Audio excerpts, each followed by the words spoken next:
오늘 설교는 설교라기보다는 케냐 선교가 어떻게 이루어지고 또 어떻게 이번에 케냐를 방문하게 되었는가를 여러분에게 보고하는 그런 시간이 될 것입니다.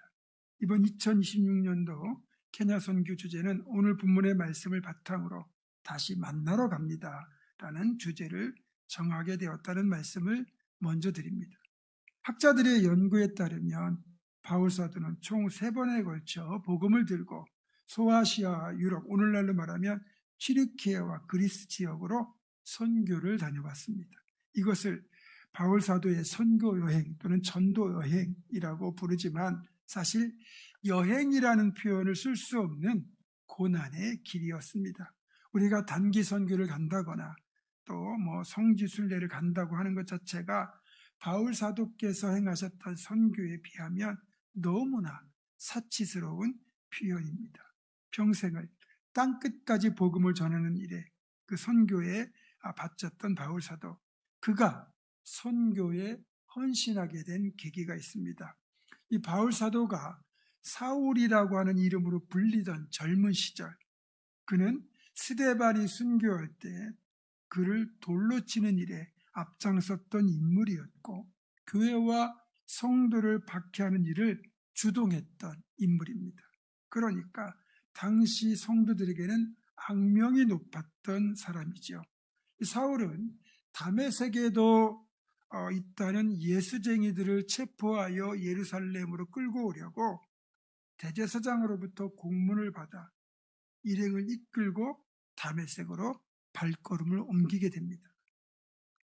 이 다메섹에는 시내 중심을 향하여 굳게 뚫린 대로가 있는데 이 길에 들어선 지 얼마 지나지 않아 갑자기 하늘에서 이루 형용할 수 없는 강력한 빗줄기가 사울을 둘러 비추었고 사울은 그 빛에 압도되어 길바닥에 쓰러집니다.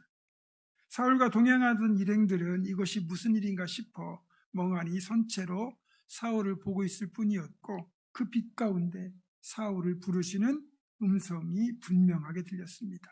사울아, 사울아, 네가 어찌하여 나를 박해하느냐? 주여, 누구시니까? 나는 네가 박해하는 예수라. 너는 일어나 시내로 들어가라. 네가 행할 것을 네게 이를 자가 있느니라. 사울은 결국 다른 사람의 손에 의지하여 다메섹 시내로 들어가게 되는데 사흘 동안 앞도 보지 못하고 먹지도 마시도 못하게 됩니다.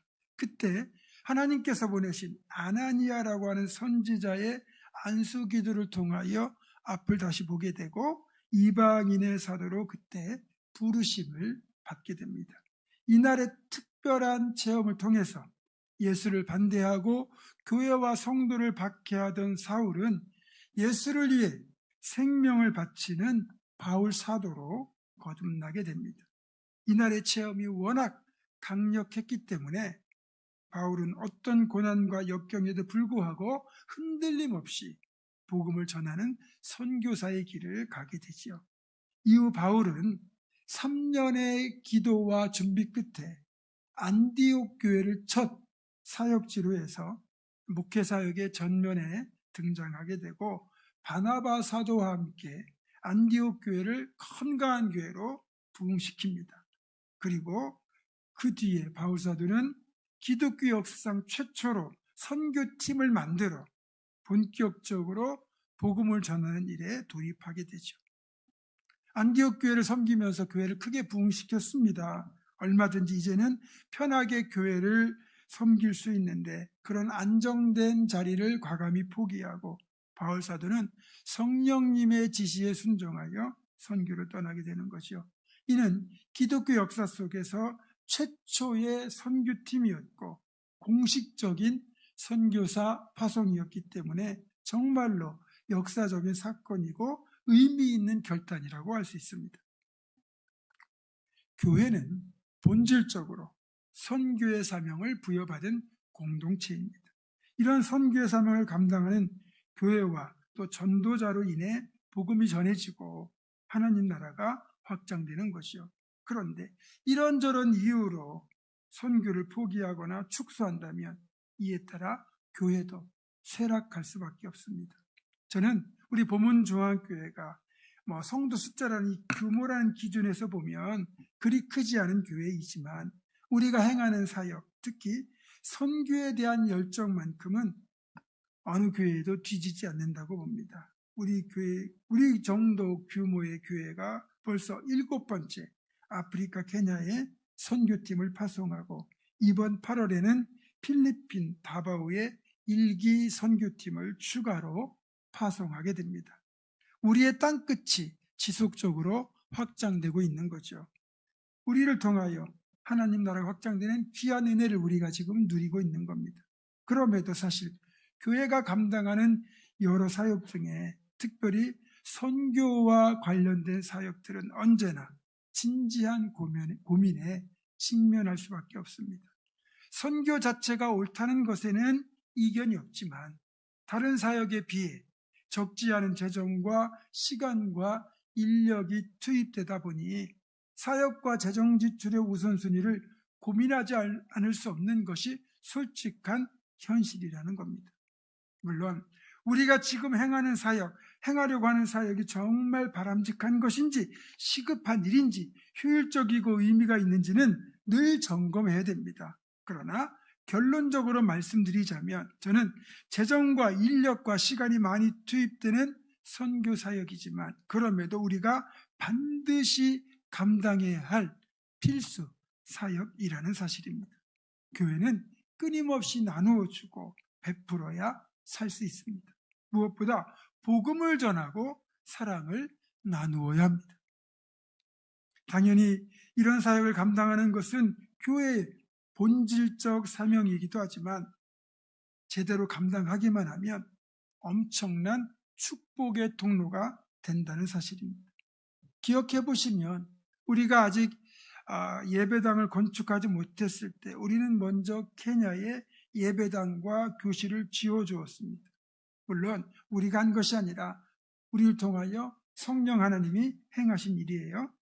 어쨌든 이런 선교의 열정과 헌신이 지금 우리 교회가 이렇게 좋은 예배당을 건축할 수 있는 축복으로 이어졌다고 저는 생각합니다. 하나님께서 보시기에 보문중앙교회는 교회 건축을 감당할 믿음의 그릇이 되었다는 것, 그리고 그 축복을 받을 만한 그릇으로 인정받았다는 뜻입니다. 그래서 앞으로도 우리는 선교에 힘쓰는 교회가 되어야 됩니다. 사실 사도행전에 나오는 안디옥 교회의 생명력은 다름 아닌 이런 강력한 선교에 있었습니다. 아직도 우리 교회는 건축으로 인한 재정적인 여력이 별로 없지만 그래도 선교는 포기해서는 안 됩니다. 우리가 믿음을 가지고 열정을 가지고 계속 선교에 힘쓰면 하나님이 복 주시고 힘 주시고 능력 주셔서 더 놀라운 일을 우리는 감당하게 될 것이라 저는 믿습니다. 이제 이 바나바와 바울 사도가 주축이 된 안디옥 교회 1기 선교팀은 주로 오늘날의 튀르키예 남동부 지역에 해당하는 수리아 안디옥, 부브로, 밤빌리아, 버가, 피시디아 안디옥, 이고니온, 루스트라와 더베를 지나서 다시 수리아 안디옥으로 돌아오는 만만치 않은 선교 여정이었습니다. 시간을 보면 약 2년, 그리고 거리를 보면 2000km가 넘는 거리를 이동한 겁니다. 놀라운 건 이때 선교팀이 들른 지역마다 교회가 세워졌다는 거예요. 그렇게 1차 선교 여행이 끝나고 돌아온 뒤 1년 정도의 시간이 흐르고 오늘 본문을 보면 바울 사도가 바나바 사도에게 1차 선교 여행 때 세워진 교회들을 다시 돌아보자라는 제안을 하게 되었고 그렇게 바울 사도와 누가 실라가 함께 선교팀을 이루어 떠나는 2차 선교 여행이 시작된 겁니다. 물론 의견 차이로 인하여 원래 계획과 달리 선교팀 구성이 바뀌고 선교 코스가 바뀌게 되지만 기본 출발점은 복음을 전한 각 성으로 가서 형제들이 어떠한가 방문하자라는 것이었죠. 즉 선교지에 세워진 교회와 성도들을 다시 만나서 그들이 믿음 가운데 굳건히 서 있는지를 확인하러 가자는 것이었습니다. 그러니까 두 번째 선교의 출발점은 먼저 세웠던 교회들을 향한 관심과 사랑이 그 밑바탕에 자리하고 있는 거죠.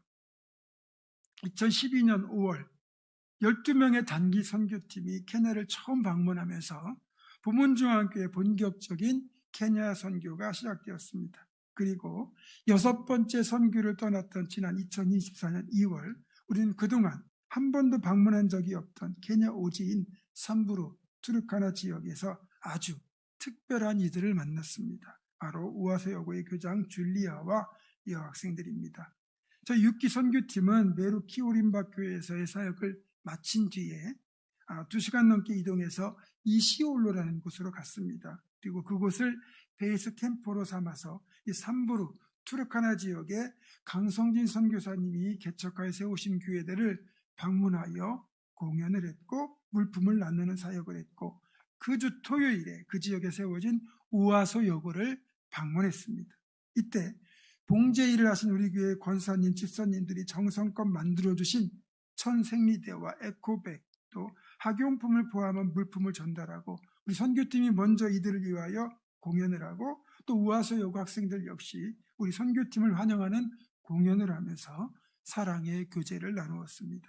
그리고 다음날 주일인데 이곳에 세워진 30여 개의 교회가 모여 연합예배를 드렸고 이때 우아소 여고에서 교장과 함께 5명의 여학생이 참석하여 특송을 불렀습니다.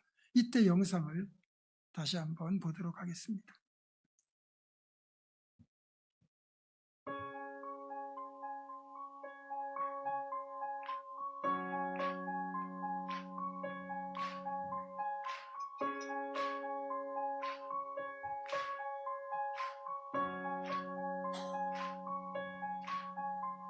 부끄러운 나를 덮어주시고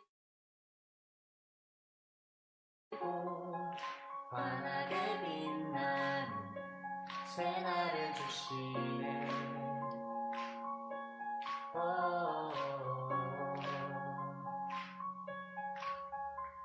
평범한 하루도 우리의 목소리도 당신의 나를 누리며 살아가네.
제일 마지막에 여학생 때 했던 말은 사랑해요 부모입니다. 네. 이렇게 우리가 이제 토요일 날 30개 교회, 주일이죠. 30개 교회 연합예배 드릴 때 특송을 불렀던 5명의 여학생이 있는데 이 친구들을 한국으로 초청하고 싶다는 마음을 품었던 선교팀이 당의 허락을 받고 본격적인 초청 준비에 들어갔습니다. 그 5명의 여학생 중에 3명이 이미 졸업을 한 관계로 남아있는 2명의 여학생과 추가로 3명을 선발하였습니다. 최종적으로 5명의 여학생, 페이스, 헬렌, 포비, 또 넬리, 제클린이 대상자로 확정되었고 또 이들의 인솔자로 우아수 여고의 교장 줄리아와 그녀의 남편 닥타리까지 총 7명의 여권 발급, 또 왕복 항공편 구입, 비자 발급까지 모든 절차와 비용을 저희가 전액 지원해서 이들이 작년 4월 3일 인천공항에 입국할 수 있었습니다.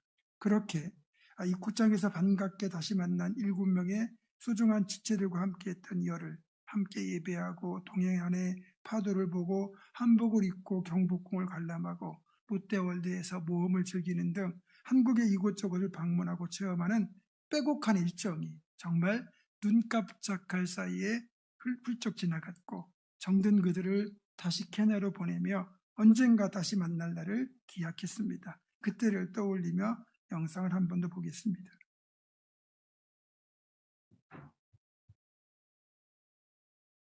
주를 찾는 모든 자들이 주로 말미암아 기뻐하고 즐거워하게 하시며 주의 구원을 사랑하는 자들이 장만하기를 하나님은 위대하시다 하게 하소서.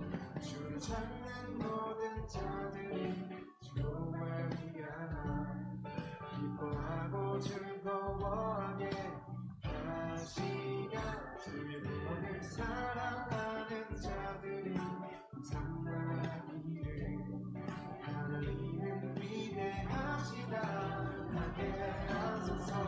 주는 나를 돕는 나를 건지시니 여호와여 지체 말고 내게 임하소서. 가난하고 궁핍한 내 마음 가운데 여호와여 속히 임하소서.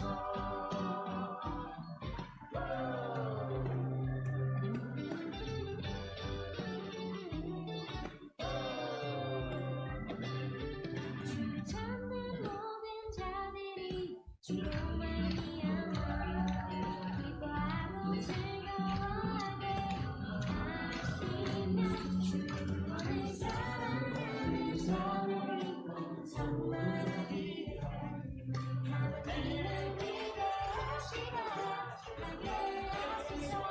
주는 나를 도움 나를 건지시니 여호와여 지체 말고 내게 임하소서.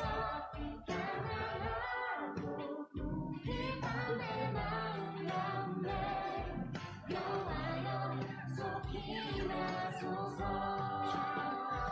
주는 나의 도움 나를 건지시니 여호와여 지체 말고 내게 임하소서. 가난하고 궁핍한 내 마음 가운데 여호와여 속히 임하소서.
모든 것이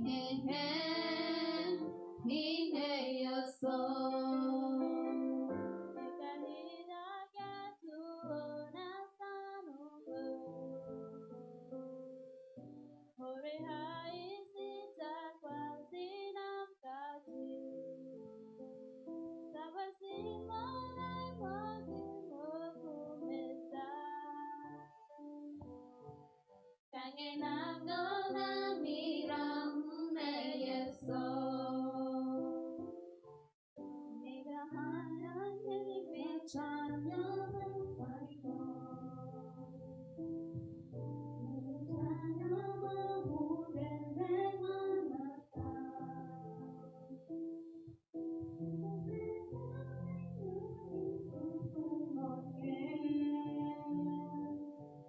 강해난 너나 미람 내였어.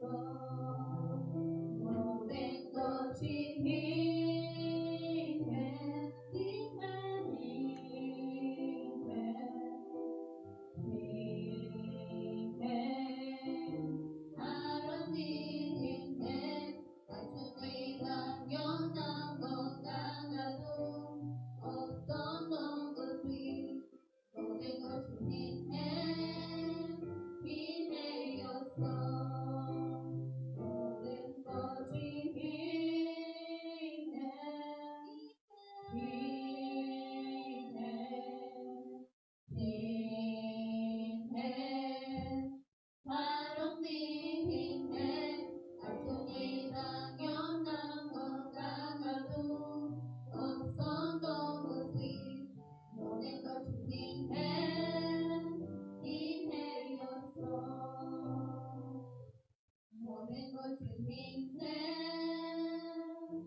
네, 그러다가 이제 작년 하반기 줄리아 교장으로부터 우리가 지원한 자금으로 채플실을 완공하게 되었고, 채플실 이름을 우아소 보문 채플이라고 명명하고 저에게 케냐에 와서 헌당식을 해달라는 부탁을 받았습니다. 그러던 중 작년 말에 이제 목포 그리스도의 교회 선교팀이 케냐를 방문할 계획이라는 말을 전해 듣고 개인적으로 이 팀에 합류하여 케냐에 가서 이 친구들 다시 만나고 또 우아소여고에 채플실 헌당식을 하면 오면 좋겠다라는 생각이 들었습니다. 감사하게도 교회에서 허락을 해주셔서 일이 진행되었고 최종적으로는 제 아내와 두 분의 권사님이 함께 가게 되었습니다. 그 결과 우리 보문중학교에 4명, 또 목포교회에서 목사님 부부를 포함하여 8명, 또 해남에 있는 은혜교회 목사님 부부까지 총 14명으로 구성된 연합선교팀이 이번 케냐 선교를 함께하게 되었습니다. 이제 1년여의 시간이 흘러서 다시 그들을 만나게 됩니다. 앞으로 열흘간의 케냐 방문 일정 중에서 이 5명의 여학생을 만나는 일정, 또 우리가 예배당을 건축하고 지원하는 메루키오림바 교회를 방문하는 일정은 보문중학교의 단독 일정이 되고 다른 일정은 전체가 함께하는 연합 일정이 될 것입니다. 이번 선교팀은 서로 다른 교회를 섬기는 세 개 교회의 연합 선교팀이기 때문에 조금은 어색하고 낯설 수도 있지만 우리가 주님 안에서 한 형제 자매이기에 열흘의 시간을 함께하며 더 친밀해지고 선교의 은혜를 함께 공유하는 시간이 될 거라 믿습니다. 한 번의 환승을 포함한 20시간의 장거리 비행, 또 8시간이 넘는 장거리 버스 이동, 비포장도로, 흙먼지, 저렴한 호텔, 낯선 음식 등 열악한 여건이 놓여 있지만 오히려 그것이 더 큰 은혜가 되고 체험이 되고 간증이 될 것이라 믿습니다. 또한 우리의 발걸음이 우리가 만나는 케냐의 소중한 영혼들에게 하나님의 사랑을 전하는 복된 시간이 될 것이라 믿습니다. 오늘 밤 인천공항으로 가서 출국할 예정인데 여러분의 기도가 그 무엇보다 큰 힘이 됩니다. 무엇보다 임마누엘 하나님이 우리와 함께 하실 것을 믿기에 평안히 나아갑니다. 하나님의 도우심과 여러분의 기도와 응원을 힘입어 가서 열심히 사랑을 전하고 돌아오겠습니다. 기도하겠습니다. 땅끝 케냐를 사랑하셔서 우리에게 케냐를 맡기신 하나님, 우리에게 주신 그 사랑을 케냐에서 풍성하게 나누고 건강하게 돌아오게 하옵소서. 우리 주 예수 그리스도의 이름으로 기도드립니다. 아멘.